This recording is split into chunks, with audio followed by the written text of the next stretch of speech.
உண்மையாலுமே சொல்றேன், எந்தெந்த குழந்தைகள் குழந்தையில வளரும் போதே விவரம் தெரியாதப்பவே அவங்க காதலையும் மனசுலையும் திருப்புகளை போடுறீங்களோ அவங்களுடைய வாழ்க்கையை முருகன் பார்த்துக்குவான், கவலைப்பட வேண்டிய அவசியம் கிடையாது.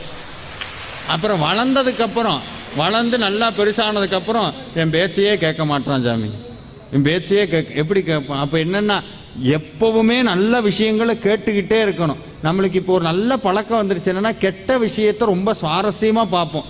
இன்ஸ்டாகிராம்ல ஆக்சிடென்ட் ஆயிடுச்சுன்னா ஜூம் பண்ணி பார்க்குறேன், இருக்கானா போயிட்டானான்னு, அவ்வளவு. அதே மாதிரி எங்கேயாவது ஒரு பக்கம் வண்டி நின்றுச்சுனாலே நம்ம என்ன நினைப்போம், பெரிய ரோட்ல போய்கிட்டு இருக்கு வண்டி எல்லாம் நிற்கிது, உடனே என்ன சொல்லுவோம், பக்கத்தில் இருக்கவன் சொல்லுவான் பெரிய ஆக்சிடென்ட் போல அப்படின்னு.